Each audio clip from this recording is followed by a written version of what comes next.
أيها الذين آمنوا كتب عليكم الصيام كما كتب على الذين من قبلكم لعلكم تتقون أياما معدودات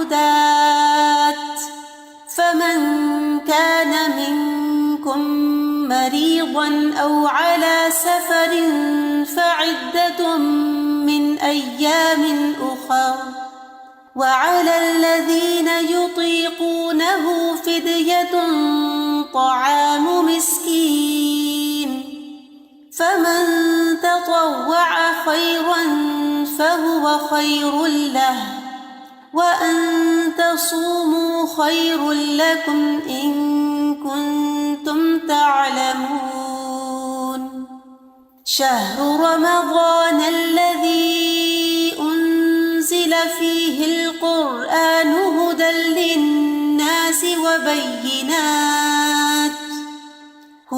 للناس وبينات من الهدى والفرقان فمن شهد منكم الشهر فليصمه ومن كان مريضا أو على سفر فعدة من أيام أخر يريد الله بكم اليسر ولا يريد بكم العسر ولتكملوا العدة ولتكبروا الله على ما هداكم ولعلكم تشكرون وإذا سألك عبادي عني فإني قريب أجيب دعوة الداع إذا دعان فليستجيبوا لي وليؤمنوا بي لعلهم يرشدون أحل لكم ليلة الصيام الرفث إلى نسائكم هن لباس لكم وأنتم لباس لهن علم الله أنكم كنتم تختانون أنفسكم فتاب عليكم وعفى عنكم فالآن باشروهن وابتغوا ما كتب الله لكم وكلوا واشربوا حتى يتبين لكم الخيط الأبيض من الخيط الأسود من الفجر ثم أتموا الصيام إلى الليل ولا تباشروهن وأنتم عاكفون في المساجد تلك حدود الله فلا تقربوها كذلك يبين الله آياته للناس لعلهم يتقون شهر رمضان الذي أنزل فيه القرآن هدى للناس وبينات من الهدى والفرقان فمن شهد منكم الشهر فليصم ومن كان مريضا أو على سفر فعدة من أيام أخر يريد الله بكم اليسر ولا يريد بكم العسر ولتكملوا العدة ولتكبروا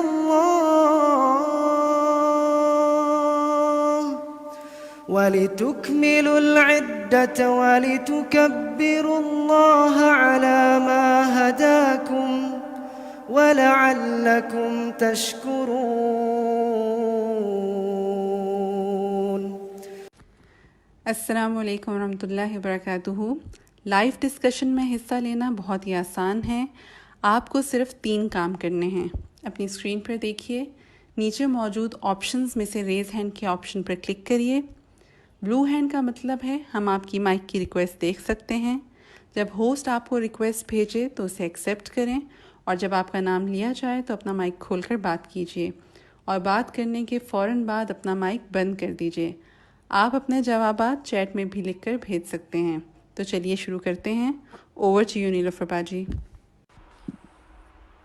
السلام علیکم ورحمۃ اللہ وبرکاتہ۔ امثال القرآن پروگرام، اہلاً وسہلاً و مرحبا۔ آج انشاءاللہ ہمارا 11واں دن ہے جس میں ہم قرآن کی مثالوں کے حوالے سے آج 11ویں مثال کریں گے۔ سورۃ آل عمران کی آیت 116 اور 117 آج ہمارا موضوع ہے۔ سورۃ البقرہ کی کئی آیات پر ہم نے ڈسکشن کیا، اور انشاءاللہ آج 1116 اینڈ 117 آف سورۃ آل عمران ویل ڈسکس۔ جناب اس سے پہلے جو ہمارا طریقہ کار ہے کہ ہم پچھلی کلاس کا ہوم ورک کرتے ہیں، تو وہ ہم سب سے پہلے آپ سے ترجمہ سنیں گے۔ پچھلی کلاس میں، کل کی کلاس میں جو آیت تھی اس کا، اعوذ باللہ من الشیطان الرجیم، بسم اللہ الرحمن الرحیم۔ ایک گزارش میری آپ سے یہ ہے کہ اب کسی نے سلام نہیں کرنا، سلام میں نے کر لیا ہے، آپ میں سے پہلا شخص جو ہے وہ سلام کر لیا، اور اس کے بعد باقی لوگ ڈائریکٹ ترجمہ شروع کریں، ٹھیک ہے؟ ڈاکٹر نسیم ابراہیم، آپ سنائیں گی ترجمہ؟ جی ہاں آیا بدو، کیا چاہتا ہے احدکم، تم میں سے کوئی، ان کے تکون ہو لہو، اس کے لیے، جنتن ایک باغ، من جس میں نخیل کھجوریں، و انابن اور انگور، تجری جس کے تجری بہتی ہوں، من جس کے تحت الانہار نیچے نہریں، لہو اس کے لیے، فیہا اس میں، من ہو کل ثمرات ہر قسم کے پھل، وَأَصَابَهُ اور جب پہنچے، الکبرو وہ بڑھاپے کو، وَلَهُ اور اس کے، ذریۃ اولاد ہو، ضعفاء کمزور ٹھیک، چھوٹی، الحمدللہ ڈاکٹر فَأَصَابَهَا نسیم، جی الحمدللہ ڈاکٹر نسیم، ماشاءاللہ بہت اچھا ترجمہ آپ نے سنایا ہے، بارک اللہ فی علمک۔ بس ایک ذرا سا اس کو دوبارہ پڑھیں، وَأَصَابَهُ کا دوبارہ ترجمہ کریں۔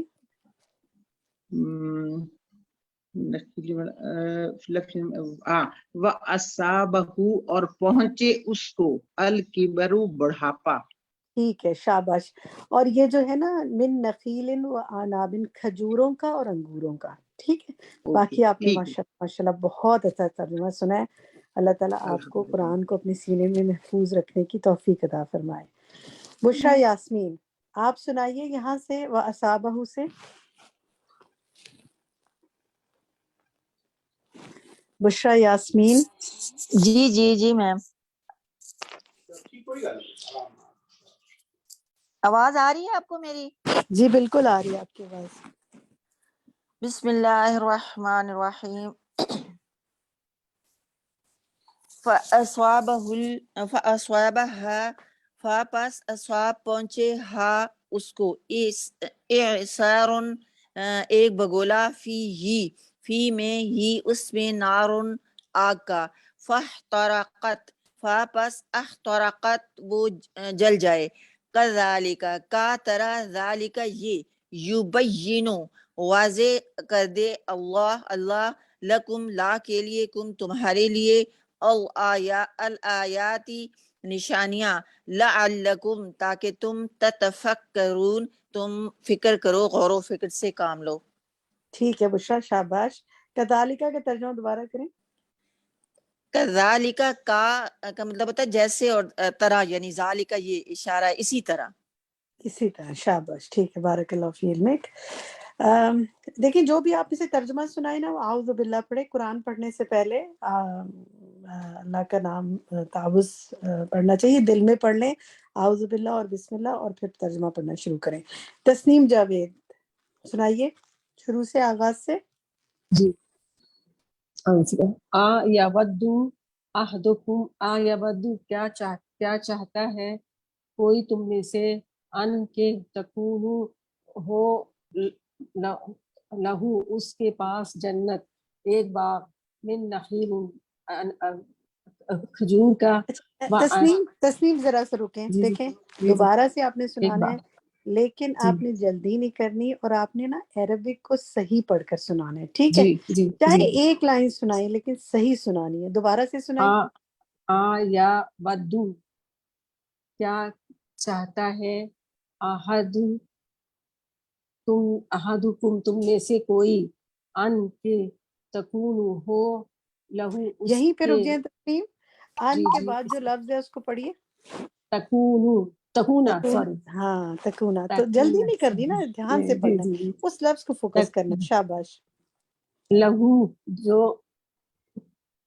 ہو اس کے پاس، جنت ایک باغ، ہاں من نخیل تسلیم یہیں پہ رکے. جنت لہو، جنت اب میرے پیچھے سنیے گا.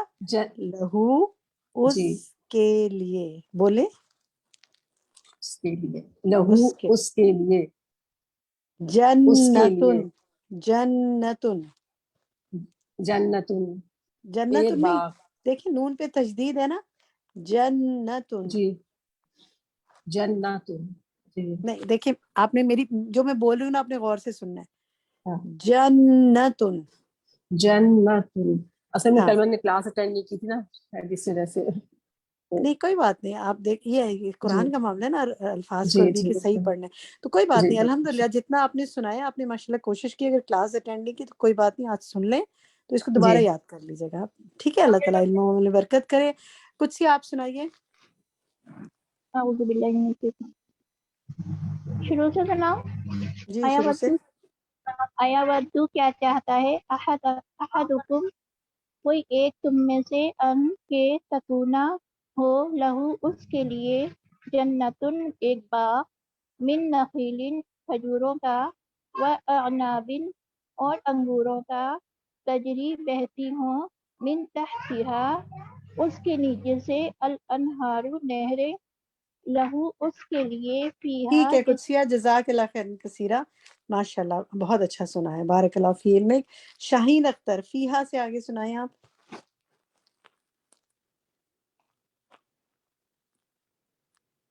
جی مائک کھولیں. مائکس دیتے جائیں سب کے، جی شو بھی کرتے جی جائیں سب کے آگے جو سنا لیں ان کا. جی جی. لہو اس کے لیے، فیہا اس میں، من سے، کلی تمام، ثمرات پھل، و ہر اصاب، کلی و کا مطلب طرح کے، جی کلی تمام، من کلی ہر طرح کے. ہر طرح سے پھل، و اصابہ اور پہنچے اس کو، الکبرو بڑھاپا، و لہو اور اس کی لیے، ذریتوں اولاد، ضعفاء کمزور، ٹھیک ہے شاباش شاہین، وَأَصَابَهَا ماشاء اللہ بہت اچھا سنا ہے، بارک اللہ فی علمک. ہما آپ سنائیے آگے. اعوذ باللہ من الشیطان الرجیم، وَأَصَابَهَا پس پہنچے اس کو، عِصَارٌ ایک بگولا، فیہ اس میں، نارٌ آگ ہو، فاحترقت پس جلا ڈالے، کذالک اسی طرح، یبین اللہ بیان کرتا ہے اللہ، لکم تمہارے لیے، الآیات نشانیاں، لعلکم تاکہ تم، تتفکرون تم غور و فکر کرو. فاحترقت کا ترجمہ دوبارہ کیجیے. فاحترقت پس جلا ڈالے، نہیں جلا ڈالے نہیں، بس وہ جل پس جائے. جل جائے، پس وہ جل جائے. ٹھیک ہے، جلا ڈالنا اور ہے اور جل جانا اور ہے. اوکے ہے، اسی بس طرح صحیح ہے. کذالکا کے بعد جو عربک لفظ ہے اس کو پڑھیے. یبین اللہ، شاباش، یبین اللہ. ٹھیک ہے، پچھلی دفعہ یا پر زبر محسوس ہوا تھا. بارک اللہ فی علمک. شبانہ ظہیر آپ پڑھیے. اتنے سارے ہاتھ کھڑے ہیں، میں تو سوچ رہی ہوں کیا کروں، ٹائم پہ میرے پاس بہت کم رہ گئے. جی ماشاء اللہ شبانہ سنائیے. اعوذ باللہ من الشیطان الرجیم، بسم اللہ الرحمن الرحیم. ایودو کیا چاہتا ہے، احدکم کوئی ایک تم میں سے، ان کے تکونا ہو لہو اس کے لیے، جنتن ایک باغ، من نخیل کھجوروں کا، وعناب اور انگوروں کا، ٹھیک ہے تجری بہتی ٹھیک ہوں ہے، شبانہ من. بھی اتنا ہی سنائیں گے تاکہ باقی ساتھیوں کو بھی موقع ملے. بارک اللہ فی علمک. ڈاکٹر وجیہ عنابن سے آگے سنائیے. وعنابن اور انگوروں کا، تجری بہتی ہوں، من تحتہا اس کے نیچے سے، الانہارو نہریں. لہو اس کے لیے فیہا اس میں من کلی ہر طرح کے الثمرات پھل ہوں. بارک اللہ فیک، ماشاء اللہ آپ کو اتنا اچھا ترجمہ سنانے لگے ہیں، دل خوش ہو جاتا ہے میرا. عظمیٰ آگے سنائیے آپ. عظمیٰ تسکین و اصابہ سے سنائیے. عاصم و اعوذ باللہ من اصابہ. الشیطان الرجیم وَأَصَابَهُ اور پھر پہنچے الکبر بڑھاپا ولہ اس کو اس کی ذریت اولاد ضعفہ کمزور چھوٹی عظمیٰ یہیں رک فصاب جائیں، عظمیٰ یہیں رک جائیں. دیکھیں تھوڑا سا عربی کو دیکھیں. و اصابہ الکبر کا ترجمہ کریں دوبارہ. اور پھر اس کو اور پہنچے ہاں، اور ہو کا ترجمہ ڈراپ ہو رہا ہے نا، اور پہنچے اس سے اسے ضمیر ڈراپ ہو رہی ہے. ٹھیک ہے. اور اس پہنچے اسے ذریتن کے بعد جو عربک ورڈ ہے اس کو پڑھیے. ضعفاء ضعفاء کمزور. ٹھیک ہے، کمزور. بس اتنا ہی. چاہے 4 لفظ بھی سنائے نا، وہ بھی اچھے سنا دیں تو بس ٹھیک ہے، کام ہو گیا. بارک اللہ فیک میں. ارم اس سے آگے پڑھیے. فاصابہ ارم. اچھا شافیہ آپ پڑھیے. جی باجی. فَأَصَابَهَا تو پہنچے اسے اعصار ایک بگولا فیہی اس میں نارن آگ ہے فاحترقت بس وہ جل جائے. کذالک اسی طرح یبین اللہ بیان کرتا ہے اللہ لکم تمہارے لیے آیاتی آیات لعلکم تاکہ تم تتفکرون غور و فکر کرو. شاباش، بارک اللہ فیک میں. لکم کے بعد والا عربک ورڈ پڑھیں. لکم آیاتی الآیات. ٹھیک ہے. الآیاتی. جب اوکے آپ الگ سے بتائیں گی نا نشانیاں تو الآیات پڑھیں گے. ٹھیک ہے. اوکے. شاباش. نور افشاں آپ شروع سے پڑھیے. ایودو کیا چاہتا ہے احدکم کوئی تم میں سے ایک ان کے تکونو ہو لہو اس کے لیے یہیں جناتن پہ رک جائے ایک نور باغ افشاں. نور افشاں ان کے بعد والا ورڈ پڑھیے. تکونا تکونا. تو یہ کیا وجہ ہے؟ کئی ساتھیوں نے اس کو تکونو پڑھا ہے. میرا خیال ہے زبان پہ وہی لفظ چڑھا ہوا ہے، تو غور کریے. تکونا ہے. ٹھیک ہے. ان کے بعد زبر آ رہا ہے. ٹھیک ہے. آگے. جناتن ایک باغ من نخیل من نور سے جی پارا پڑھیے. جناتن ایک جنات، باغ کیونکہ نون جناتن کا زبر نہیں ہے. جی جناتن نہ جنتن. جنتن ایک ٹھیک ہے. باغ. بس یہیں تک نور افشاں. یہ 4-5 ورڈز آپ نے بالکل صحیح ادا کرنے ہیں، اور اس کے لیے آپ بہت اچھا یہ کریں کہ آپ کسی قاری کی تلاوت سنیں. ٹھیک ہے. یہ جناتن نہیں، یہ جنتن ہے. ترجمہ جنتن اچھا یاد ہے، لیکن عربک ورڈز کی تھوڑی سی کیئر کرنی ہے. ٹھیک ہے. چلیں اللہ تعالیٰ علم و عمل میں برکت فرمائے. زونی آگے سنائیے آپ.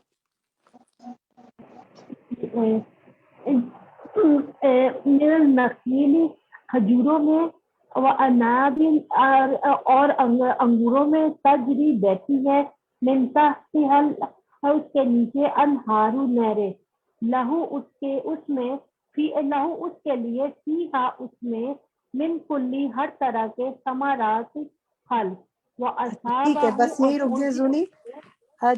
جب ہم ایک قاعدہ آپ لوگوں کو بتاتی ہوں کہ جب ہم الگ سے ورڈ کو بتاتے ہیں نا، جیسے من کل ثمرات تو بالکل ٹھیک ہے، لیکن جب آپ ثمرات کو الگ سے پڑھیں گے نا، جیسے پھل ہوں سنانے کے لیے ترجمہ، تو الف لام آ رہا ہے نا، تو پھر آپ کہیں گے الثمرات.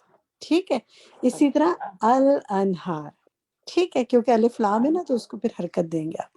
بس جناب یہیں تک آج کریں گے.